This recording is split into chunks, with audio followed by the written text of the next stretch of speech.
Yau ita ce rana ta farko da Safiya ta zo interview a kamfani. Ta zo lokacin da za ta hau lifta sai ta ga wurin ya cika, amma ta tsaida su. A lokacin da suka shiga ne sai wani tsoho ya shigo, nan ma sai wata matashiyar yarinya ta ƙara shigowa, amma sai liftar ta kasa miƙewa ta tashi domin sun yawa a ciki. A nan take wadda ta shigo ta ƙarshe ta tura wannan dattijon da ya shiga daga baya. Sai Safiya ta fito take cewa wannan rashin adalci ne, akan me ke ce ta ƙarshen shigowa kuma zaki tura wannan dattijon waje, ko dan saboda tsohon shi aike kya fito ki jira shi ta dawo ki a hawo ko. Nan take sai matashiyar ta ce ke kin san ko ni wace ce da har kike min irin wannan magana? Safiya ta ce ko ma wace ce ke, ai gaskiya na faɗa miki. Sai wata mata a cikin lifton ta ce ke sista anan kike yi wa wannan magana? To ki sani in dai interview kika zo anan ba za ki taɓa ci ba, domin ita ce sakatariya mai kula da aiki. Bayan sun kulle lifton sun tafi ne sai Safiya ta zagayo wajen baba take cewa baba dan Allah ka yi hakuri, ka san halayen mutanen namu ba duka aka taru aka zama ɗaya ba. Anan ne dattijon yake tambaya ta menene sunanki, sai take cewa sunana Safiya, na zo neman aiki ne. Sai dattijon yake cewa to lallai zaki ci, kawai ki kwantar da hankalinki. Anan ne lifton sai ta dawo ta ja tsohon suka shiga suka tafi tare cikin babban falon da ke a kamfanin. Ta samu guri ta zauna tana tunanin to yanzu ya wannan abin zai kaya. Sauran 'yan matan da suka zo interview sai faman shafe-shafen hoda suke yi. Burinsu kawai shine ya za a yi su sace zuciyar Mr. Matawalle. Ana cikin hakan ne kawai sai wani mutumi ya fito yake cewa ina wace ce Safiya, sai ta daga hannu ta ce ita ce, sannan ya kira ta suka tafi domin a yi mata interview.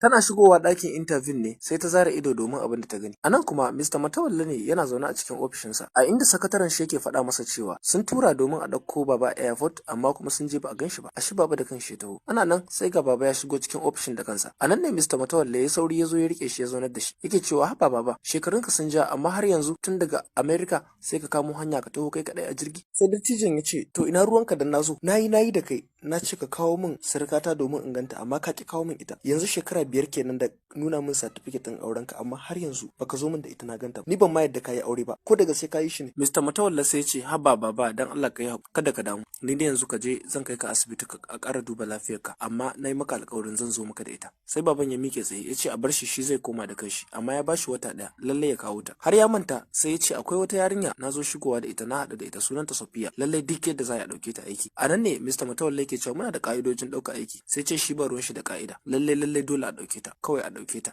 Shi ne magana kwara ɗaya ta ƙarshe. Sai Mr. Matawalla ya ce okay to shikenan ba damuwa baba, za a ɗauke ta, amma yanzu ka bani dama in maida ka gida da kaina. Sai baban ya ce ni ba bana so ka maida ni, ka bar ni zan tafi da kaina. Sai ya wuce ya tafiyarsa. A nan kuma Safiya ce ta ƙaraso cikin ɗakin da ake gudanar da interview. Da ta iso sai ta ga masu yin interview su uku ne. Ta ɗauko takardunta ta aje akan teburi, ta ce gashi nan, sannan ta nemi guri ta zauna. A nan ne fasista ana ta kalli takardun nata, sannan ta ɗago kai ta kalle ta. Ta ce au mun sake haɗewa da ke kenan, ba na faɗi miki ba za ki taɓa ci ba, saboda haka kwashi takardunki ki tafi ki bamu guri, ba za mu iya ɗaukar ki aiki ba, takardunki ba irin wanda muke bukata ba ne. Safiya ta ce amma ko duba takardun nawa biki ba. A nan ne sista ana ta ce to ba za mu ɗauke ki ba, idan kuma akwai abin da za ki iya yi sai ki. Ta wurga mata takardun a jikinta ta ce kwasa ki tafi ki bamu guri. Safiya ta duka ta je ta ɗauki takardunta, sannan ta zo ta ce saboda na miki laifi shi yasa kika tsane ni ko? Sai sista ana ta ce to in na miki hakan sai me? Sai Safiya ta sake cewa idan yanzu nan kika ƙara maimaita irin abin da kika yi sai na ɗaga hannu na wanke ki da mari, ba iya magana kaɗai zan gaya miki ba. Sannan ta juya ta yi tafiyarta. Bayan ta fito ranta a ɓace tana cikin tafiya domin ta wuce, sai ta yi karo da ita da Mr. Matawalle. Mr. Matawalle ya kalle ta, ita ma ta kalle shi. A ranta take cewa a'a ni ko ina na san wannan mutum, kamar na san shi amma na kasa tuna inda na san shi. A nan ne sai sakataren Mr. Matawalle yake cewa ko ke ce Safiya? Sai ta ce eh kwarai ni ce. A daidai wannan lokacin sai sista ana ta ƙara wuraren, shi kuma Mr. Matawalle sai ya ansa takardun Safiya yana dubawa. Da ya fahimci takardunta sun nuna zane ta iya,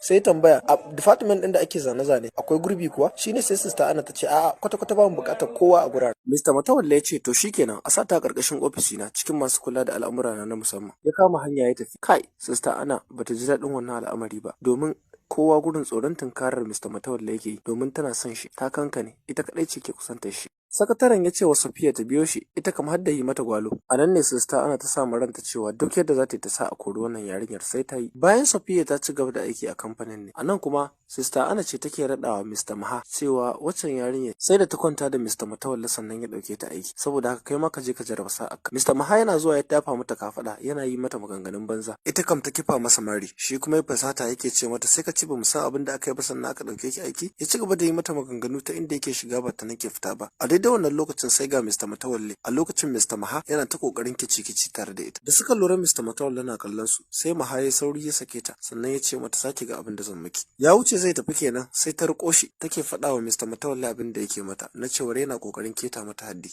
A nan ne Maha ya sauri ya fusge hannun shi, sannan yake cewa Mr. Matawalle ƙarya take yi, ita ce take ce min tana so za ta zo ta kwana a ɗaki na, saboda haka tana neman lalata min tarbiyyata, dan Allah kawai ka